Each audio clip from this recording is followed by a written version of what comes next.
2011, it's supposedly going away. That's what they told us. I throw the yellow flag because I don't think logistically it can happen. And you'll find out I don't lie to you all about stuff.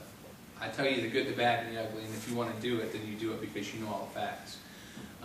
But the GMO thing, it's also to give a student that doesn't want to have to do training again for 3 or 4 years some time away from it as an attending physician, because it counts as payback.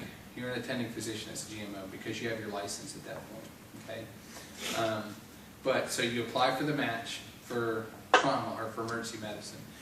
If you get through PGY1 and you don't have any issues, then you go through if they have slots for you. Okay. So the GMO is kind of an out. What I was told about the Army and the Air Force is they guarantee you're going to go through residency. Not necessarily your first choice of residency. You're going to put down first, second, third, whatever, and and it's just like a civilian residency.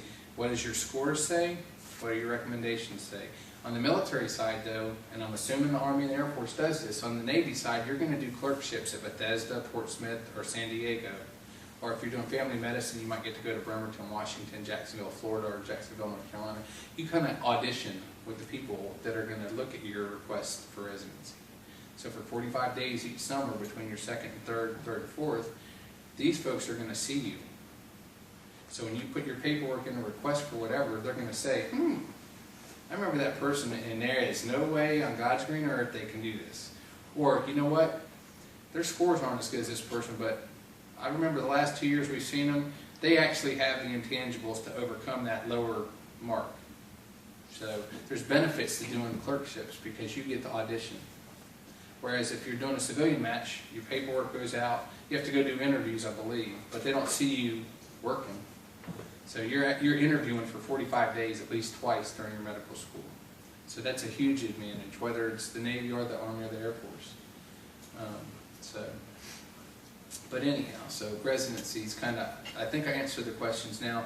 The diving officer and the flight surgeon, GMO tours. There's a diving officer in Charleston right now. He's a lieutenant. He does underwater medicine. What they do is the diving officer works with submarine community, with diving salvage community. They go to Pensacola for 6 months and become Navy diver certified. So they get some really cool stuff, really good training. And they do that for a couple of years. You get to do hyperbaric medicine with the chamber, oxygen therapy and different things like that.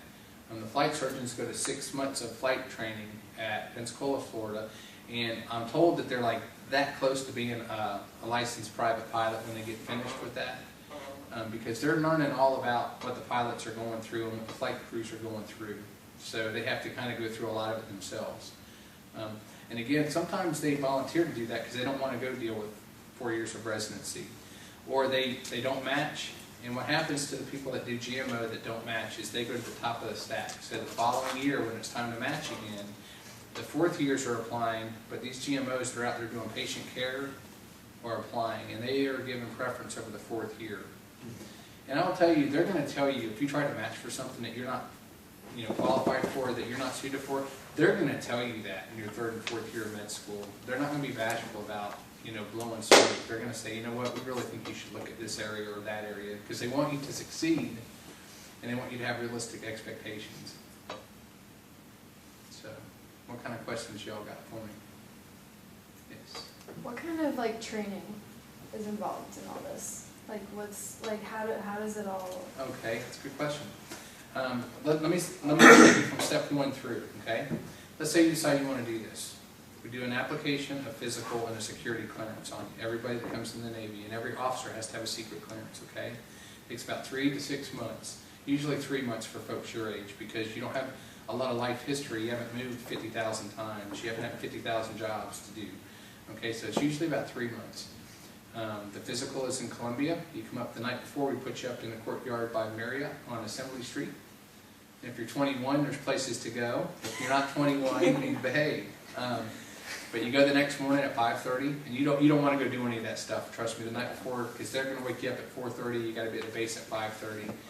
They're going to take blood, urine, check your ears, check your eyes, make you duck walk, all kinds of neat stuff. And I'm not demonstrating a duck walk because I'm too old. But so you do your physical. The security questionnaire is an online thing. It takes a couple hours. You go back 7 years in your history, yada yada. So you get selected. Let's say you get professionally recommended, you get selected. You go to 5 weeks of ODS, that's the training you're probably asking about. How to wear a uniform, what the Navy's about, how to interact with enlisted people because y'all will be officers, okay? You can't go out partying with the enlisted people. And the medical corps has a propensity to get too friendly with the enlisted people. Because you guys are being hired to be doctors, not trigger pullers, okay? So anyhow, it's 5 weeks of that. Y'all ever seen the movie Officer and a Gentleman?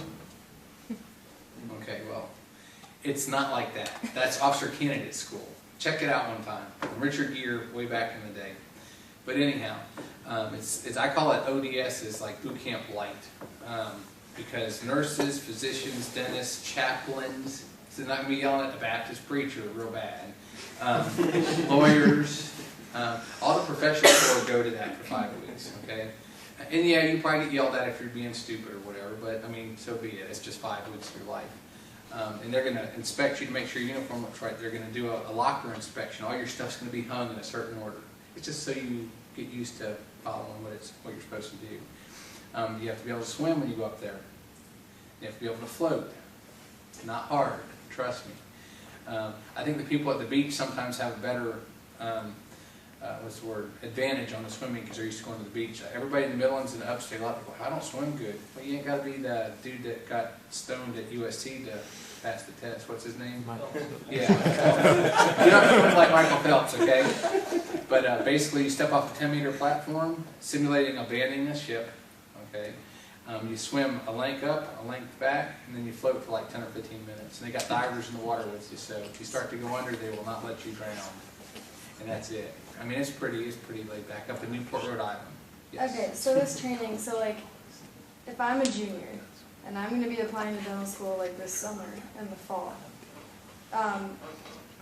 dental school starts basically 2 weeks after my senior year ends. So when would I do this training? You would probably, you do it 1 or 2 times. You'd either do it between your first year and your second year in the summer, or you would do it after your 4th year. So you don't have to do it before you go to school? No. Okay. So, and dental students and medical school students are a little bit different, excuse me, because most dental schools will start in June. You have to do your gross anatomy and all that fun stuff. Yeah. Yeah. Now, dental students, last year we had 70 full scholarships for dental and 25 what's called Health Services Collegiate Program, where you're enlisted in the Navy, paid just like I'm paid, you get the same medical, dental. But this year we have 60 total for the class of 2014, so this doesn't really impact y'all. It will. You need to think about this though. In 2014's class, we're going to have 40 full scholarships and 20 of the HSCP scholarships. We basically cut it in half because we've done so well recruiting. So if you guys are interested in the military and the Navy in particular, as soon as you start your senior year, because you're going to have done your DATs over the summer between now and then, as soon as you know you want to do it, you let me know, because I've got four dental students right now that I'm working, and I think dental recruiting is going to be done in December. So it's very competitive, but first come, first serve. Yes. How much availability do you have on the medical side? There's 245 slots available for the Navy per year. Well, I won't say per year, but this year that's something we have nationwide. So maybe, what, 4 per state? So, but it's not done by state. It's by basically who gets it in first that's qualified. And now I didn't tell you about the qualifications, what you need to have. Minimum 3.0 GPA, and most people in this group is going to be well above that. Have to pass your DAT or your MCAT. And I will tell you, for medical side, I put people in MUSC with a 21 MCAT. And I put people in DO schools with 35 MCATs. So don't think that MCAT and GPA are the only things that matter. You know, hopefully y'all are out there shadowing physicians, shadowing dentists, doing community service, doing different things. Because the med schools and the dental schools expect you to do more than sit behind your desk. And I'm sure most of y'all are doing all the stuff you're supposed to because you have a good faculty advisor. So, so 3.0 is the basement. I would say that the average MCAT right now is probably going to be in the mid-20s to upper 20s. And is anybody looking at anything besides MD schools? I'm considering DO. Well, DO school counts, okay? DO and MD, you're both physicians when you're finished. And the Navy and the Army and the Air Force will pay for either one, okay? And what I tell people is that in the old days, it used to be DOs were kind of, MDs were, oh, I'm an MD and you're a DO. And people don't apply as often to DO schools because of that stigma or whatever, but I think probably 60% of the people I put in are going to DO schools because they want to do something a little bit different than just traditional, let me throw pills and stuff at you. So don't discount DO schools because you can go through that. I mean, both schools are equally good because guess what? They call you doctor when you graduate from either one. So 3.0 DATS. To get the full scholarship this year, your academic average has to be at least 18. Okay. If it's less than 18, they do two things. They say, okay, do your first year or first semester, and then let us see your grades, and we may offer it to you, or they'll offer you the Health Services Collegiate Program. Okay. Now, where do you think y'all are going to go to dental school at? Or where do you want to go to dental school? Wherever I get in. Yeah. Okay. Have you all well, consider this. There's MUSC, and there's Medical College of Georgia in Augusta. Okay. And I recruit. I work with both. There's Navy captains at both of those schools. The two programs we have, HPSP works great for MUSC. HSCP works great in Augusta because the tuition's a lot less. There's an Army base right there, so your medical's right there. In the HSCP, by the way, for 4 years, you end up with 60 days vacation saved up because you're on active duty just like me. You get vacation days that you never have to take unless you go out of the country on vacation. So you can save up to 60. You get 4 years credit on active duty. So when you become a lieutenant, you're going to be making $1,400 more than someone that's going through HPSP. So you're making 15 grand a year more basically than the other person. So it's a good program. Yes, sir. Just want to make sure that everybody understands that Georgia's dental school only takes people from Georgia. Really? Yes. Yeah. Oh, well They do not then. take anybody I did unless not you're know a that. Georgia resident. Oh, Dental school, right, really? yes. That's not cool. No need to even apply if you're not a Georgia Are there any resident. other dental schools like that that you know? Not that I know of, but I know that Georgia will not even consider anybody that's out of state of Georgia. So if That's anybody's interesting. from Georgia that's here, then yes, but if you're I didn't know that. not a resident of Georgia, don't Good apply. intel. And that's at all, or is just the MCG? That's MC, that's the only school that got it. That's the only Okay. Well, maybe that's school. why they're. Like, so MUSC is the only one here. Yeah. But and MUSC is real picky. I think they only do like a handful of out of state every year. Yeah, It's they 10 take- out of 1,700. Pardon? It's 10 get accepted out of 1,700. That's why I'm not applying. So, you'd be surprised, on the dental side though,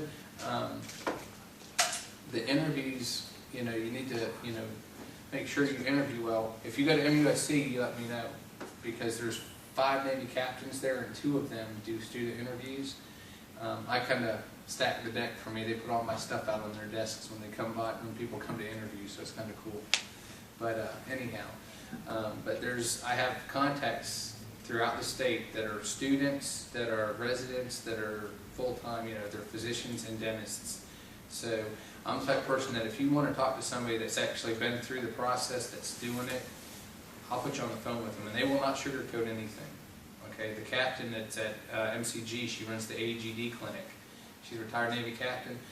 She just did an interview for me today for a student, and she doesn't mess around. Why do you want to come in the Navy?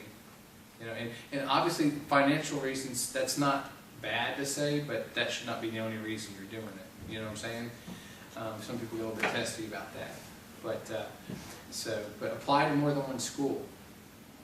That's the other thing. If you apply to one school only and they don't pick you, what are you gonna do for a year? You can't go do this, because they will laugh at you when you reapply. Okay, so that's something to think about. For the juniors, next summer is when you need to be yelling at me, hey, I want to do the application, I want to get things done. And here's why I tell you that, especially the dental side. The slots are fewer and fewer. And maybe we'll get lucky next year and they'll give us more, I don't know. But you can, and let me back up. This process, you can go through the whole thing. We can put you in the hotel, poke you with needles, do everything. And all that's left is raise your hand and swear in, and you can walk away. Okay? If you really feel like you want to do this, it's worth getting it done. And it's easier to walk away than at the 11th hour try to do it and find out there's no slots left. Okay? There are 30% more applications right now this year than there were this time last year for medical. Last year, usually we would struggle until about July.